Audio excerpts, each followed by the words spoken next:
As we read in our article about efficiency, lighting has become so efficient in its use of energy that it's difficult to find a dark spot on the planet right now. Lighting still consumes 22% of all of our electricity. And so if we can improve its efficiency of production, the question is, will we reduce our energy load or will we just light up more parts of the planet? What we have here is a graph of the wavelength of different lights with the corresponding color represented here versus the human optical response, or how sensitive our eyes are to this light. These are our low light cones. This is what allows us to see in the dark. These are our high light cones, which allow us to see color. And so we see we're most efficient at this green color at 555 nanometers because the human eye has a different sensitivity to different wavelengths. We cannot simply assign an efficiency as watts perceived versus watts produced. We can see that the human eye is most sensitive to this green wavelength of light, 555 nanometers, and we assign a luminous efficacy of 683 lumens per watt for this green light. So if you have a perfect green light that you can produce with 100% efficiency, the luminous efficacy of this light will be 683 lumens per watt. If you just took the white light produced by the sun, which we'll call a truncated black body at 5800 Kelvin, which is the temperature of the sun, its luminous efficacy would be 250 lumens per watt. This is a light we're used to from the sun.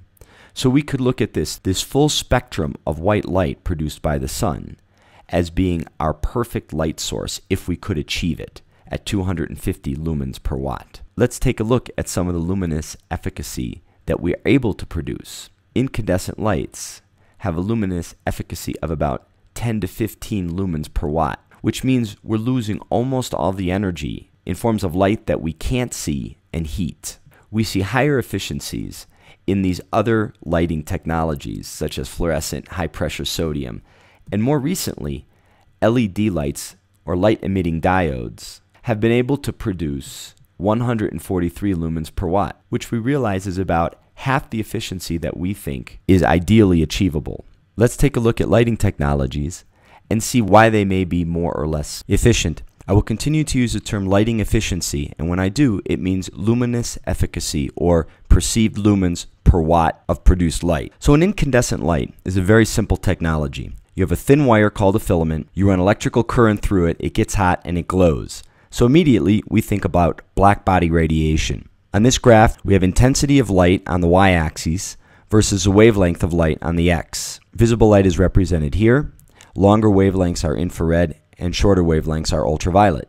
We remember that as a body gets hotter, it radiates more light and the peak of its radiation moves to shorter wavelengths. This curve at 5000 Kelvin is pretty close to what we have for sunlight, which is 5800 Kelvin. Black body radiation from the sun peaks in the visible. However, there's all this light given off by the sun, or by a black body at 5000, that we can't perceive. This would be viewed as wasted energy in terms of luminosity. When we talk about a truncated black body radiation in the visible, we would be talking about just this portion of the curve. And if we could produce light just like this, it would be about 250 lumens per watt, which I indicated 2 slides back. However, our filaments from our light bulbs are not 5000. Most of them are below 2000 Kelvin. And so they would peak way out here and we would see only a small portion, maybe 2 to 5% of the light would actually fall in the visible. And this is the reason that incandescent lights are very, very inefficient. Now, if we can push the temperature up higher, that would be better, but we run into problems with the filament evaporating. Halogen lights address this by having a high pressure gas in here that inhibits evaporation. And so therefore halogen lights are able to get hotter, are a little more efficient, and are a little bit bluer. At the same time, in comparison to other technologies, even halogen incandescent lights are very inefficient. How about this high intensity discharge lamp? We have various vapors in here that fluoresce in a way very similar to a lightning strike. We put a high voltage across here and we get a lightning strike here. These produce lighting efficiencies of up to 200 lumens per watt, but they're big, they're difficult to handle, they're heavy. This one is 15 kilowatts. So this is what we would use to light up streets, for instance. Fluorescent light bulbs similarly are very much like having a lightning strike inside of a glass tube. What you have is you have some mercury sitting at the bottom of the tube in a liquid form. There are filaments here that heat up the mercury initially, and it forms as vapor. There are electrons floating around in the vapor, and when we put a high voltage across the tube, the electron is given a great force toward the positive electrode, and it strikes an atom and bounces off. In the process, it might free another electron from that atom, and this will help the process continue. But more importantly, this electron leaves the atom it just struck in an excited state. What does that mean? It means that an electron, normally in its ground state here, is kicked up to a higher level. When it falls back, a photon or a bit of light or a wavelength of light is given off. And so we get this light given off. However, the light is usually in the ultraviolet, which we can't see. So this would be an ideal black light, giving you ultraviolet light that you can't see, but it would get you tan. So what we do is we deposit phosphors, is this white powder on the inside of the glass that absorbs that ultraviolet, becomes excited itself, and ultimately radiates out a visible light photon. Additionally, we can protect ourselves from ultraviolet light by putting in glass that absorbs ultraviolet light and doesn't let it through. A compact fluorescent light is simply this long light tube all wrapped around in a circle. We can look at the steps here necessary in creating the fluorescent light ultimately in 1935. What is an LED? A light-emitting diode that runs on DC power. Produces light very efficiently. It comes from the semiconductor industry, the same industry that makes our computer chips. It's like a diode or a solar cell and uses a forward bias p-n junction. What the hell does that mean? Well, let's see if we can figure it out. The silicon or computer industry uses very pure silicon. It has a valence of 4, meaning it likes to make 4 bonds with its neighboring atoms. So when you have perfect silicon, it would look like this. All of its extra electrons, its 4 valence electrons, are used up, so it doesn't conduct electricity at all. However, you could put in a little bit of phosphorus, which has a valence of 5, and you'd have 1 extra electron, or you could put in boron. Boron has only 3 available electrons to share with its neighbors. And you'd have a hole where 1 electron could be. This is what we call silicon doping, when we put small amounts of this impurity in the silicon lattice in very small concentrations on the order of parts per million. The phosphorus will have an extra electron hanging out that will result in a free electron. Because this has a freely moving negative charge, we call this an N-type for negative type doping. The boron has an extra area where an electron could be, and so we can think of this as a positive charge because of the vacancy of the electron, and so we call this a p-type or positive type doping. These charges are reasonably mobile. This electron is free to move, but is loosely held by the positive charge of the phosphorus that it leaves behind when it leaves the atom. Likewise, this positive charge is free to move. For instance, if we put an electric field on some silicon doped with boron by putting a battery across it, the electrons would be attracted to the left. An electron from here could move over into this spot. That would move that positive vacancy over here. And so this positive vacancy could move as the electrons jumped over to fill the place. So what happens if we have an N-type with phosphorus with that extra electron next to a p-type where there's a vacancy that can accept that electron?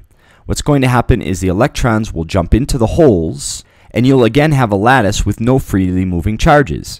So what happens when we put an external electric field on this junction with a battery? It pushes the electrons in this direction, and that again would push the holes to the right. So the holes move toward the junction, the electrons move toward the junction, and when they meet in the middle, guess what happens? The electrons jump into the hole and they both disappear. But in the process, when the electrons jump into the hole, they fall to a lower energy state and they give off this photon of light. And this is how a light-emitting diode produces light. By choosing different dopants and different materials, we can choose different band gaps. Band gaps determine the energy of the photon of the light given off. And we can produce light all the way from infrared to the deep ultraviolet. This allows for light-emitting diodes to be very versatile in their use. The commercial market for LED lighting is growing greatly as the market realizes the versatility of these systems. Not only can they just light, but they can provide different colors. Your LED lights will likely outlive you because they're strong, they're small, they're very energy efficient, they're non-toxic, and they burn cool. They're used for much more than just lighting an area.